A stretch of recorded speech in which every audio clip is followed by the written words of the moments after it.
Hello दोस्त। हर विद्यार्थी का एक ही कमेंट आ रहा है कि कटअप तो कुछ भी जाए, रिजल्ट कब तक आएगा ये तो पता कर दो। दूध का दूध, पानी का पानी हो जाएगा। तो देखिए, मैंने कल एक वीडियो बनाया था, उस पर रिगार्डिंग लोगों ने बोला ये थंबनेल देख के कि इतना कटअप जाएगा। कुछ लोग कह रहे हैं एसटी का 75 प्लस बता रहे हो, कुछ ज्ञान है क्या?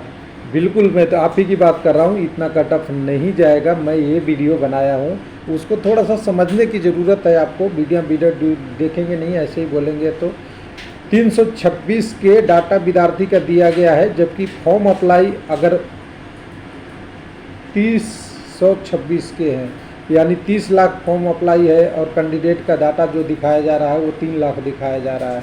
अगर अटेंडेंस 22-23 लाख भी रहा तो बाकी कैंडिडेट का भी तो स्कोर बढ़ेगा। जब आपने इतना मैंने एनालिसिस की लिया, इसका फैक्टर कहाँ लिया हुआ है? तो स्कोर कार्ड से देखिए, बहुत सारी चीज़ें सही भी हो सकती है, बहुत सारी चीज़ें गलत भी हो सकती है। आप सारा डाटा को अगर कैलकुलेशन में लेंगे तभी आपका रिजल्ट सही आएगा। इसलिए मैं बता रहा हूँ कि जब आपको 326 के में 85 के जाएगा तो इतना कैंडिडेट होंगे तो 95 चला जाएगा। जब आपका उसका कंपनसेशन ही नहीं किया है आपने, कहीं कोई बताया कि किसी ने उसमें कैलकुलेशन में फैक्टर को लिया है केवल है 326 को, तो 326 को लेने से दिक्कत हो जाएगी, ये मेरा कहना था। लेकिन सबसे पहली बात है कि रिजल्ट का देखिए, हर बार केवल नोटिफिकेशन एक साथ आया था, टेक्नीशियन ग्रेड 1 और टेक्नीशियन ग्रेड 3 का। बाकी सारा प्रोसेस अलग लगभग हुआ है। एग्ज़ाम का डेट भी एक हफ्ता पहले आया था। उसके बाद आपका आंसर की रिव्यू या ऑब्जेक्शन मैनेजमेंट जो सारा बोल दीजिए, एक हफ्ते पहले आया था। उसके बाद रिवाइज रिजल्ट भी जो फाइनल आया वो भी एक हफ्ते पहले अगर आता है तो उस हिसाब से अभी बनता है कि आपका रिजल्ट बनना तैयार है। किसके लिए? टेक्नीशियन ग्रेड 3 के लिए। तो थोड़ा सा और वेट कर लीजिए। हमें कोई लोग बताता है कि सोर्स कोड देख के बता दे रहे हैं, तो देखिए कई बार सही भी हो जाता है। एकदम ऐसा नहीं कह सकते, इग्नोर नहीं कर सकते कि वो सही नहीं होता, क्योंकि कोई भी अगर वेबसाइट पे अपडेट कर रहा है तो अपडेट को वो HTML कोड या उसका बैकग्राउंड कोड सेव होता है वेबसाइट में, इसमें कोई गलत बात नहीं है। लेकिन वो तो फॉल्स भी आपको करके देख लेगा ना, क्योंकि जो कोई भी अलग है तो फॉल्स भी आपको डाल देगा। तो आप क्या करिएगा, उसी सोर्स को कहिए कि रिजल्ट आ रहा है या डेट गलत भर दिया या पॉपअप में ऐसा कर दिया कि कैंडिडेट को कुछ नहीं दिखे और उसके लिए डेट कोई चेंज कर दिया या कोई प्रोसेस कर दिया, तो वो सारी चीज़ें होते रहती है। ऐसा नहीं है रेलवे इतना आसानी से करता है। कई बार तो उसका सोर्स कोड कहीं अलग बना लेता है, HTML पूरा कोड हो जाता है और कंप्यूटर में अपडेट होता है और बाद में उस पर डाला जाता है। तो देखिए 100% ये सही नहीं है कि आप सोर्स कोड से बता पाएंगे कि रिजल्ट कब आएगा। हाँ, कई बार सही भी हो जाएगा, कई बार गलत भी होगा, ये मैं मानता हूँ। वो उसके ऊपर डिपेंड करता है कि रेलवे किस तरह से वो रिजल्ट को प्रिपरेशन कर रहा है।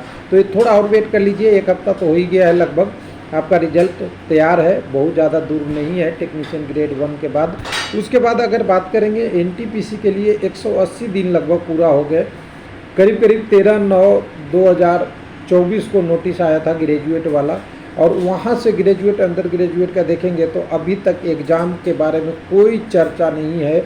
जो सबसे बड़ा वैकेंसी में सबसे ज़्यादा लेवल 1 और NTPC में कैंडिडेट होते हैं, मतलब सबसे ज़्यादा कैंडिडेट लेवल 1 और NTPC में अप्लाई करते हैं, इन दोनों वैकेंसी के बारे में कोई बात ही नहीं अभी तक है।